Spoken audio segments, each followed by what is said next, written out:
কিছুদিন পশ্চিমবঙ্গে যেহেতু দলের শাসন সমাজের উপরে একেবারে টুটি টিপে বসে থাকে,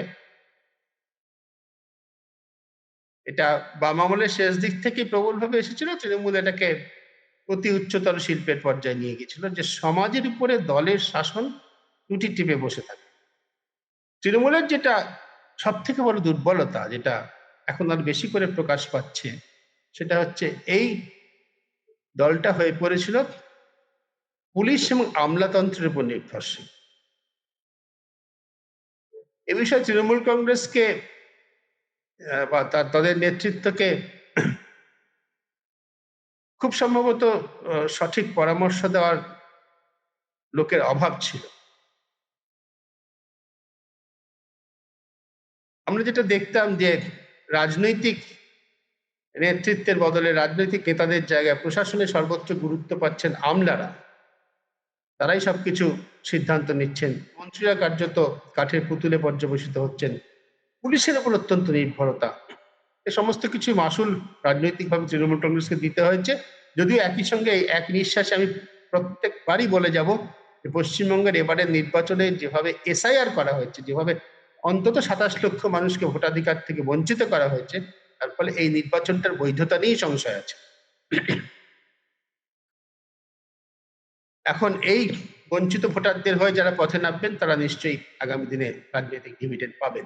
কিন্তু তৃণমূল কংগ্রেস তাদের একটা বড় অংশ অন্তত এই মুহূর্তে পথে নামার মতো অবস্থায় নেই। যেখানে যেখানে তারা জিতেছেন, সেখানেও জনপ্রতিনিধি হিসেবে নির্বাচিত জনপ্রতিনিধিরও অনেক জায়গায় পথে নামতে দেখা যাচ্ছে। দলের অত্যন্ত বিড়ম্বনার কারণ হয়েছে যে বিধানসভা চত্বরের মধ্যে আম্বেদকর মূর্তি পাদদেশে যখন প্রথম পরিষদীয় দলের প্রথম রাজনৈতিক কর্মসূচি ডাক দেওয়া হয়েছিল, ধর্ণাবস্থান, সেখানে ৮০ জন বিধায়কের মধ্যে অর্ধেকও উপস্থিত ছিল, ৩৫ জন মতো বিধায়ক মাত্র উপস্থিত ছিল। দলের প্রথম রাজনৈতিক কর্মসূচি, যেখানে বিরোধী দলের দায়িত্ব পালন করার ভার মানুষ তাদের উপর অর্পণ করেছে, এটা যদি তৃণমূল কংগ্রেস নেতৃত্ব এবং নির্বাচিত জনপ্রতিনিধিরা ভুলে যান, তাহলে তাদের দলটি উঠে যাওয়া ত্বরান্বিত হবে। একথা ভুলে গেলে চলবে না যে পশ্চিমবঙ্গের মানুষ যেমন বিজেপিকে এবার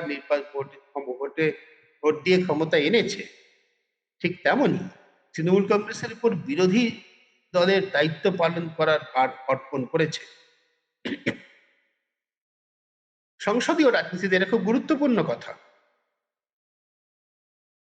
সেই দায়িত্ব থেকে যদি তৃণমূল কংগ্রেস সরে যায়, তাহলে কিন্তু সেই শূন্যস্থানটা পূরণ করার জন্য বামপন্থীরা এবং এমনকি জায়গায় জায়গায় কংগ্রেস,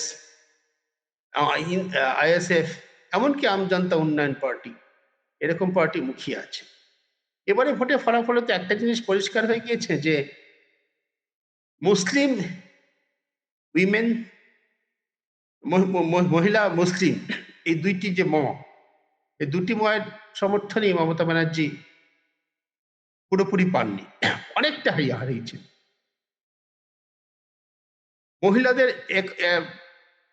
একনিষ্ঠ সমর্থন যা তিনি গত ৩ বারে পেয়েছেন, এবার তিনি পাননি।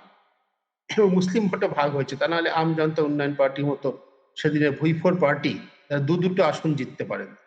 দুটি আসন থেকে একই ব্যক্তি জিতেছেন, আরেকটিতে উপনির্বাচন হবে, কিন্তু দুটো আসন তো তারা জিতেছে। মনে রাখা দরকার, বামপন্থীরা কিন্তু মাত্র একটি আসন জিততে পেরেছে, সিপিএম, আইএসএফ একটি আসন জিতেছে।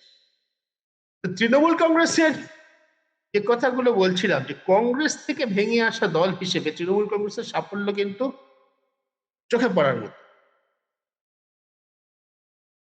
আপনাদের স্মরণে থাকবে হয়তো, সোনিয়া গান্ধী যখন প্রথম রাজনীতিতে এলেন, নরসিংহ রাও কংগ্রেস সভাপতি, নরসিংহ রাও প্রধানমন্ত্রী, 1991 থেকে 96 সালে ভোটে কংগ্রেস হেরে গেল।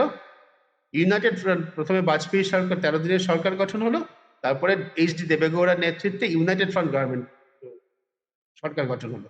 পরবর্তীকালে দেবেগৌড়া পতনের পর আবার আই কে গুজরাল কয়েক মাসের জন্য প্রধানমন্ত্রী হচ্ছিলেন। ওই সময় সীতারাম কেশরী কংগ্রেস সভাপতি এবং সোনিয়া গান্ধীর রাজনীতিতে প্রথম প্রবেশ।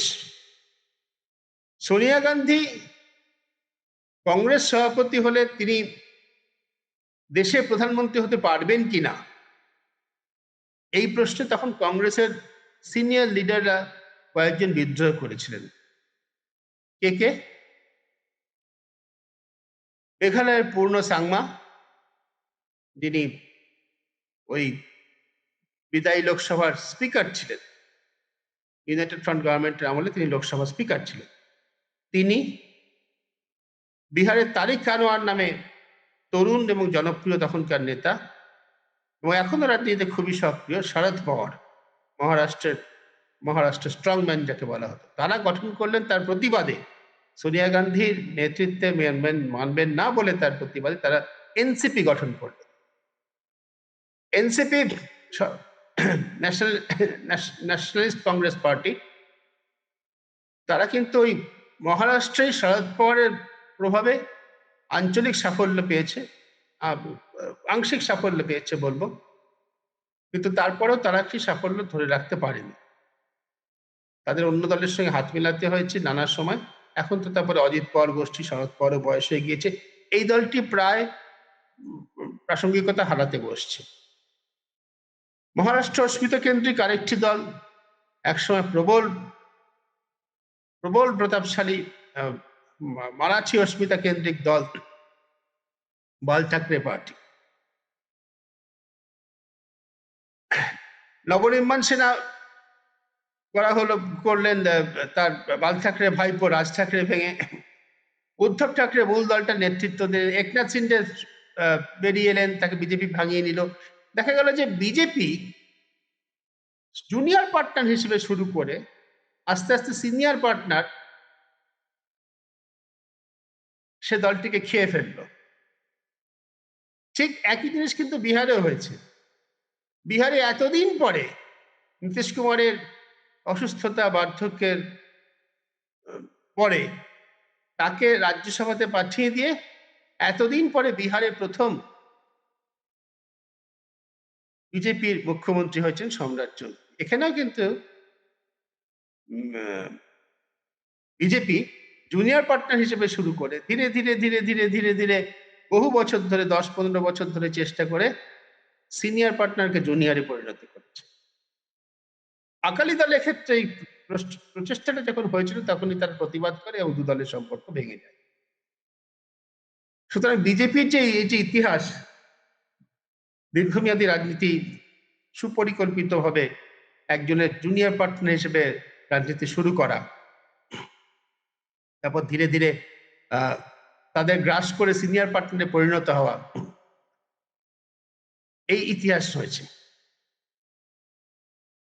পশ্চিমবঙ্গে এই মুহূর্তে বিজেপির শাসক দল, সুতরাং পশ্চিমবঙ্গের ক্ষেত্রে এরকম কোনো সম্ভাবনা অবশ্য নেই, কিন্তু আমি সমস্ত বিভিন্ন সারা দেশে বিভিন্ন আঞ্চলিক দলগুলোর যে ইতিহাস মোটামুটি একটা খুব ছোট্ট করে আপনাদের সামনে তুলে ধরার চেষ্টা করলাম। এই কথাটা প্রতিষ্ঠা করার যে তৃণমূল কংগ্রেসের ভবিষ্যৎ কি। কংগ্রেস থেকে ভেঙে আসা পার্টি হিসেবে তৃণমূল কংগ্রেসের সাফল্য দুর্দান্ত, কোনো সন্দেহ নেই। 15 বছর পশ্চিমবঙ্গের মতো একটি দল শাসন করে। তৃণমূল কংগ্রেসের সব থেকে বড় শক্তি একজন ব্যক্তি, মমতা ব্যানার্জি। আমি বলবো তৃণমূল কংগ্রেসের ভবিষ্যৎ পুরোটাই নির্ভর করছে মমতা ব্যানার্জি কতখানি সক্রিয়ভাবে এবং কতখানি স্বাধীনভাবে, মানে তার নিজের দলের মধ্যে স্বাধীনভাবে রাজনীতি করতে পারবেন তার উপর।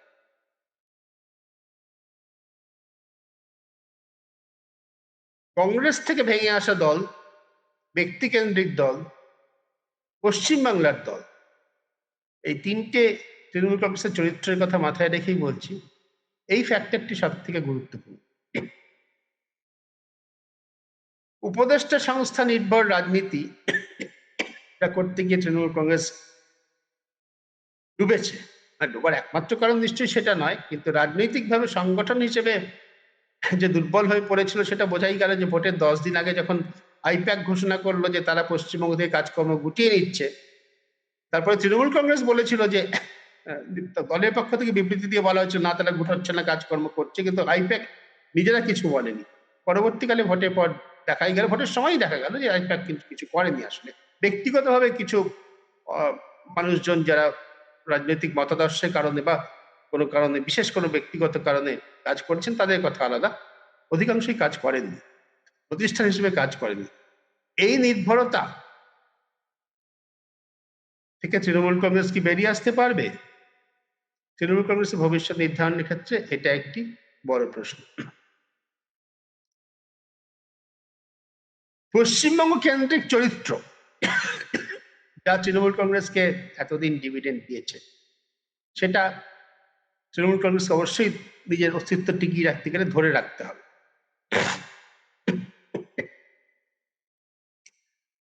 আরেকটি গুরুত্বপূর্ণ বিষয় হচ্ছে যে তৃণমূল কংগ্রেস সর্বভারতীয় ক্ষেত্রে কি ভূমিকা নিয়ে চলবে। কংগ্রেসের প্রতিদ্বন্দ্বী হবে না কংগ্রেসের সহযোগী হবে?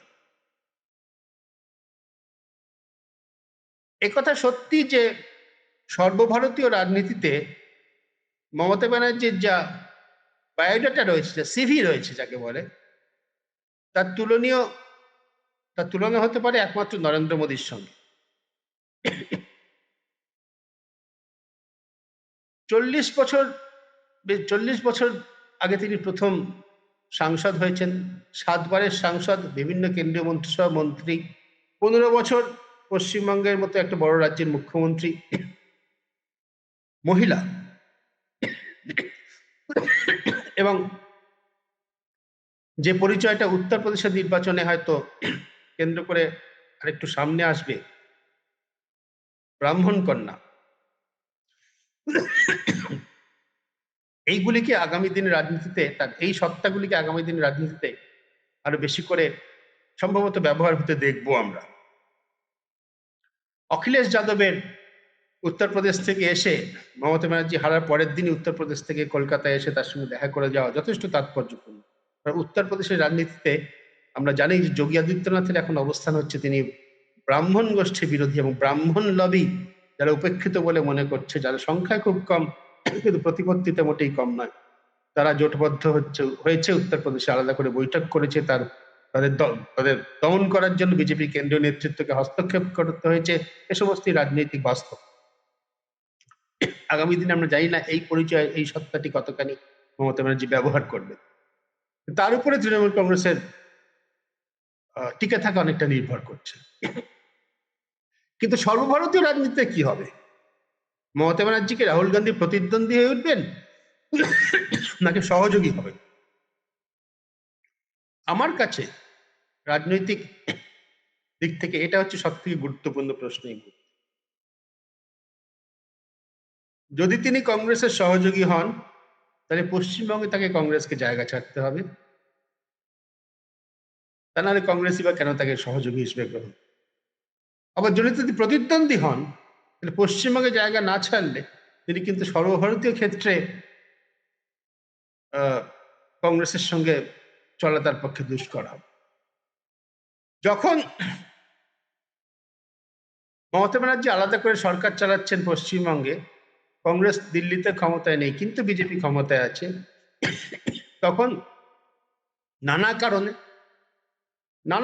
আমি বলছি, নানা কারণেই হতে পারে, এমনকি কোনো আইনি প্রক্রিয়া ঠেকিয়ে রাখার জন্য হতে পারে, বা রাজ্যের জন্য কোনো সুবিধা আদায় করার জন্য হতে পারে, মমতা ব্যানার্জি বা তার দলের আচরণ দিল্লিতে বিজেপিকে কিন্তু সুবিধা করে দিয়েছে।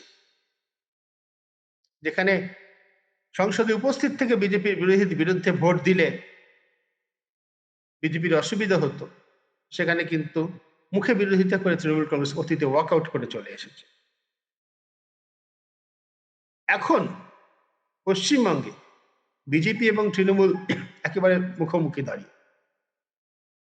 এখন শাসক হিসেবে আর নতুন কিছু আদায় করার নেই মমতা ব্যানার্জি। যা বললাম, না আইনি প্রক্রিয়া ঠেকিয়ে রাখা, না রাজ্যের জন্য কোনো বিচারই নয়। এখন তিনি দিল্লিতে কি ভূমিকা নেবেন, সব থেকে বড় প্রশ্ন এটাই। এই প্রশ্নের উপর নির্ভর করছে যে কংগ্রেস তার প্রতি কি দৃষ্টিভঙ্গি নেবে এবং পশ্চিমবঙ্গে আগামী দিনের রাজনৈতিক বিন্যাসটা কি হবে। তৃণমূল কংগ্রেসের যাবতীয় দুর্নীতি, তৃণমূল কংগ্রেসের যাবতীয় ব্যর্থতা, তার দায় দলের প্রধান হিসেবে মমতা ব্যানার্জিকে বহন করতে হবে। তৃণমূল কংগ্রেসকে তো অবশ্যই হবে এবং হচ্ছে। অভিষেক বন্দ্যোপাধ্যায় বাড়ি সংক্রান্ত যে সমস্ত নানা বিষয় সামনে আসছে এবং তাতে দলের অন্য নেতাদের যা প্রকাশ্য প্রতিক্রিয়া দেখা যাচ্ছে, তাতে বোঝা যাচ্ছে যে অনেকটা ওই বাল্মীকির মতো মানে অপরাধের কেস আর কি। মানে যখন সুসময় ছিল তখন ঠিক আছে, তার সুফল সবাই ভোগ করেছি, খেয়েছি খেয়েছি দিয়েছি, কিন্তু তার দায় এখন নেব না, এরকম একটা ভাব দলের মধ্যে দেখা যাচ্ছে। সেটা খুব অস্বাভাবিক কিছু না। কিন্তু তৃণমূল কংগ্রেস এই অভিষেক তথা আইপ্যাক জমানা বনাম আগেকার মমতা ব্যানার্জি, এই একটা সংঘাত কি আগামী দিনে আমরা দেখতে পাবো? এটাও একটা প্রশ্ন। মমতা ব্যানার্জির বয়স একটা ফ্যাক্টর, কিন্তু বিরোধী নেত্রী হিসেবে তার যে ট্র্যাক রেকর্ড সেটা কিন্তু সাংঘাতিক। যদিও বয়সের কারণে এবং এই 15 বছরের যে বোঝা তার উপর চেপে আছে, প্রশাসন শাসনের বোঝা, দুর্নীতির বোঝা, দলের স্বজন পিষণ স্বজন পোষণ নিপীড়নের বোঝা, সে বোঝা তিনি কি কাটিয়ে উঠতে পারবেন? এগুলো আগামী দিন রাজনীতিতে বড় প্রশ্ন। কথা বলেই শেষ করবো যে এই প্রশ্নগুলোর উত্তর এমন নয় যে আজকেই পাওয়া যাবে কালকেই পাওয়া যাবে, কিন্তু রাজনীতিতে একটা ভোটের ফল বেরোনোর পর 7 দিনের মাথায় শেষ কথা বলার সময় আসে না। আরেকটু অপেক্ষা করতে হবে, আরো একটু সময় দিতে হবে, আর একটু দেখতে হবে কোথাকার জল কোন দিকে গড়ায়।